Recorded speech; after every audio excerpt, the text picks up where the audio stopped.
जी, actually being human. नमस्ते। नमस्ते साहिल जी, आपसे बहुत नर्वस हो रही हूँ क्योंकि पहली बार आपसे बात हो रही है लाइफ में। आपका स्ट्रीम मैं करीब पिछले 1.5 साल, नहीं 1.5 साल नहीं, अराउंड साल भर से मैं देख रही हूँ।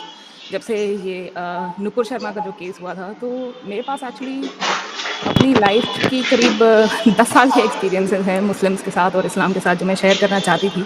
लेकिन मैं हुँ, आपका ज़्यादा वक्त न लेते हुए ये मतलब जो कुछ मेन पॉइंट्स जो हैं, मैंने एक बारी पहले भी आपकी स्ट्रीम में जुड़ने की कोशिश करी थी, लेकिन तब उस दिन आवाज़ नहीं आ रही थी। खैर एनीवे, तो मैंने एक बारी मेंशन किया था आपकी चैट में भी कि मैंने 2007 या 8 में अ, मदरसों पे, मतलब दिल्ली के मदरसों पे एक डॉक्यूमेंट्री बनाई थी as part of my journalism course. मैंने ओके। जर्नलिज़्म पढ़ा था तब।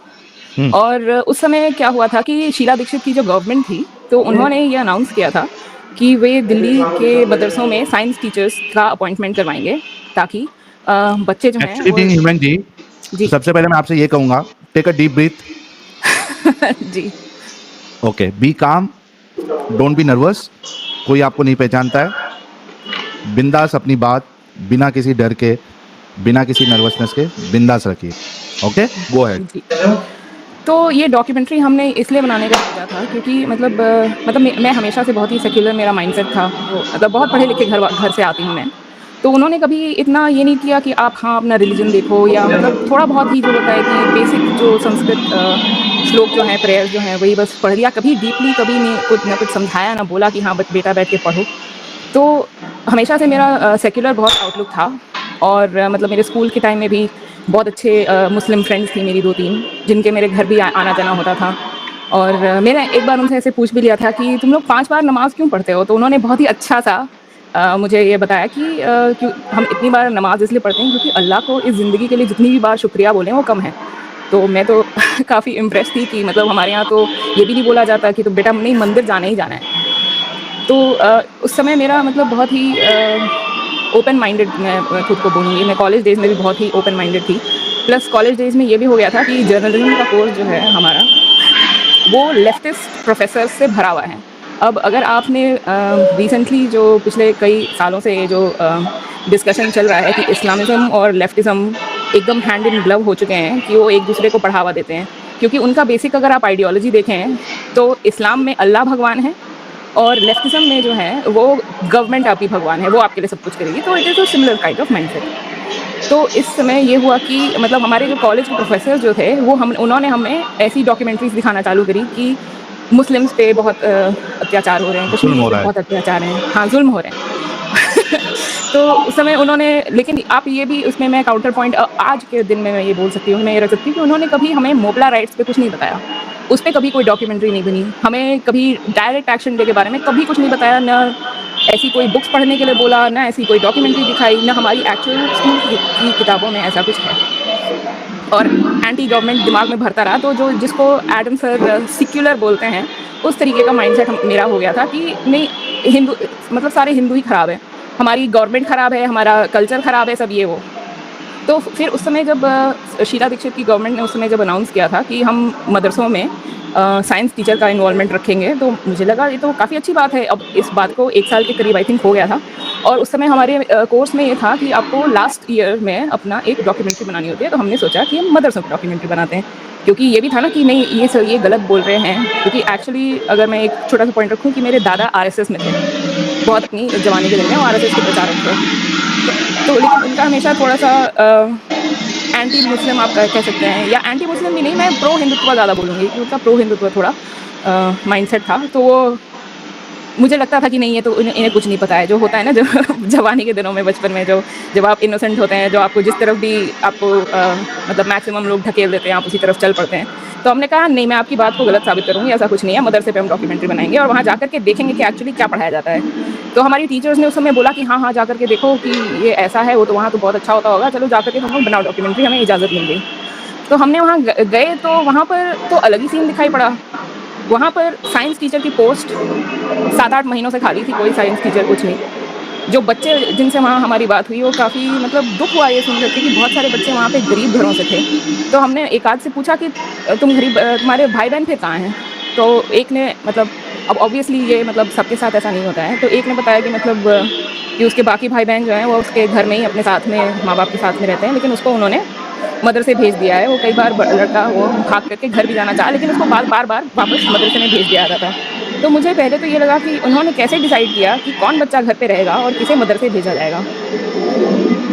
और इसके अलावा जो बड़े बच्चों का जो मतलब बड़े बच्चे क्या अडल्ट्स का जो मदरसा जो था जिसमें अराउंड मतलब 17-18 साल के ऊपर के जो लड़के थे जो वहाँ थे, तो वहाँ पर भी मदरसे में कोई साइंस टीचर नहीं, सिर्फ वहाँ पर हम लोग एक दिन जिस दिन हम शूट पर पहुँचे थे, तो वहाँ पर सिर्फ मतलब हमने वो भी आप ये कह सकते हैं कि ये थोड़ा मतलब टाइम का बायस हो सकता है कि हम जिस दिन गए उस दिन वहाँ पर ऐसे चीख चिल्लाते हुए सिर्फ कुरान पर डिबेट हो रहा था कि हमने तो 5 मिनट के बाद हम वहाँ से हट गए। मैंने कहा कि ये सब दिखाएँगे तो डॉक्यूमेंट्री में तो भैया तो क्या क्या मतलब जो चीज़ हम यहाँ खोजने आए थे वो तो मिला नहीं। लेकिन यहाँ तो कुछ और ही सीन दिख रहा है। लेकिन बाद में हमने फिर क्या ही करें, डॉक्यूमेंट्री तो बनानी थी, तो हमने जो कुछ भी जैसा अभी मतलब जिनकी हमने स्टोरी शूट करी और जिनका इंटरव्यू लिया वो सब करके हमने डॉक्यूमेंट्री बनाई। तो टीचर से तो धमकी मिल गई कि आप ये कभी डॉक्यूमेंट्री कहीं दिखाएँगे तो हम आप पर लीगल एक्शन लेंगे। ये क्या बकवास बना दिया आपने। मैंने कहा कि अब मैम जो वहाँ दिखा हमने तो वही बनाया, हमने अपनी साइड से तो इसमें कुछ नहीं दिखाया है। ख़ैर इस वज़ह से जो आपने मतलब मतलब आपकी कॉलेज की टीचर बोल रही है कि इसको नहीं रिलीज करना है। जी, बिल्कुल। अच्छा, ऐसा। हाँ, उसने उसने बोला कि ये आप कहीं किसी मतलब हमारे और भी जो बैचमेट्स थे उन्होंने अलग-अलग इश्यूज़ पे डॉक्यूमेंट्री बनाई थी, किसी ने डांस पे, किसी मतलब डांस फॉर्म्स पे, किसी ने किस पे। तो उन लोगों पर ऐसा कोई वो नहीं था। उन्होंने अपनी मतलब जो ऐसे शॉर्ट फ़िल्म फेस्टिवल्स जो होते रहते हैं वगैरह, उन्होंने उसमें अपनी फ़िल्म्स भेजी और उनकी चली भी। लेकिन हमें बेसिकली स्ट्रिक्टली मना कर दिया गया था कि आप ये कहीं नहीं भेजेंगे क्योंकि इसका पैसा जो है आपके कॉलेज ने दिया है, इसको बनाने का। तो बेसिकली हमारी फ़िल्म पे बैन लग गया कि आप इसको कहीं नहीं दिखा सकते। अब एक्चुअली सैडली वो मेरे पास अब है भी नहीं, क्योंकि 12-15 साल हो चुके हैं अब इस बात को, तो उस समय तो सीडी पे ही आती थी फ़िल्में, वो सीडी इधर-उधर कहीं हो गई। तो ख़ैर इसके बाद भी मतलब इतना इस्लाम से मेरा जो क्या बोलूँ मतलब एफ़िकेसी जो थी वो ख़त्म नहीं हुई मेरी। तो मतलब एक बार तो घर पे ये डिबेट भी हो गया था मेरे दादाजी से कि कि मतलब वो कह रहे थे कि मतलब ऐसे कि हिंदू खतरे में हैं। मैंने कहा आप ये क्या ओवर रिएक्शन दे रहे हैं, आपको नहीं पता ये ऐसा कुछ भी नहीं है। मतलब उस समय आई थिंक हम लोग जेएनयू तो नहीं, हम लोग जामिया जाते थे, वहाँ पर हमने कॉलेज का ड्रामा ट्रूप जॉइन किया था, तो वहाँ से मेरे बहुत सारे मुस्लिम फ्रेंड्स बन गए थे और वो मतलब सारे मेल्स। तो एक्चुअली उन्होंने भी ना छुपा करके ऐसे तबलीग करनी चालू की। ये सब हमें कहाँ पता था तब। अभी तो जब आपकी स्ट्रीम जब देखनी चालू करी तो हाँ, फिर दिमाग के थोड़े पर्दे खुले कि ये सब ऐसे बोलते थे कि मतलब हिजाब इसलिए पहना जाता है क्योंकि ये एक्चुअल कोट मैं आपको बता रही हूँ, एक बंदे ने मुझे बोला था कि जो हिजाब में जो औरत जो जा रही होती है उसे कोई छेड़ता नहीं है क्योंकि कोट एंड कोट क्या पता इसमें बहन हो मेरी अंदर। आहाहाहा! उस समय तो देख कर के लगा कि यार ये अजीबो-गरीब सा थोड़ा है कि अगर आपकी बहन हो उसमें अंदर आप इसीलिए उसे बस नहीं छेड़ेंगे। फिर उसके अलावा ये बोला कि इस्लाम में ऑलरेडी बताया हुआ है कि 1400 साल पहले बता दिया गया था कि जो हमारा चाँद जो है वो 2 टुकड़ों में है और वो जुड़ा हुआ है। तो तो इस तरीके की बातें ये सब ये बोलते रहते हैं कि इस्लाम ये साइंस को अब पता चल रहा है, इस्लाम में तो बहुत पहले कह दिया गया था। तो एक्चुअल में मैं आपको बताऊँ तो उस मतलब ज़िद पे मैंने भी एक्चुअली कलमा पढ़ ही दिया है। हुँ, अब तो मतलब सोच कर लगता है क्या मतलब दिमाग क्या था उस समय। फिर इसके बाद थोड़ा मतलब जब मैं कॉलेज से बाहर हुई तो मैंने एक डॉक्यूमेंट्री फ़िल्म प्रोडक्शन हाउस में मैंने काम चालू किया। ये लोग डॉक्यूमेंट्री फ़िल्म्स बनाते हैं और मतलब बनाते क्या प्रोड्यूस करते हैं। इनके यहाँ पर बहुत बड़े-बड़े इंडिया के बहुत बड़े-बड़े डॉक्यूमेंट्री फ़िल्म मेकर्स आते थे। तब लव जिहाद की जैसे बातें आज लोग थोड़ा खुलकर बोल रहे हैं, ये टर्म मैंने 2010 में ही सुन लिया था कि ऐसा कुछ है। हुँ, लेकिन जो लेफ्टिस्ट जो फ़िल्म्स ये बनाते हैं, उसमें हमेशा ये दिखाने की कोशिश करते हैं कि ये तो बस आपका वही जो इस्लामोफ़ोबिया जिसको बोला जाता है, ये आपका इस्लामोफ़ोबिया बोल रहा है, ऐसा कुछ नहीं है।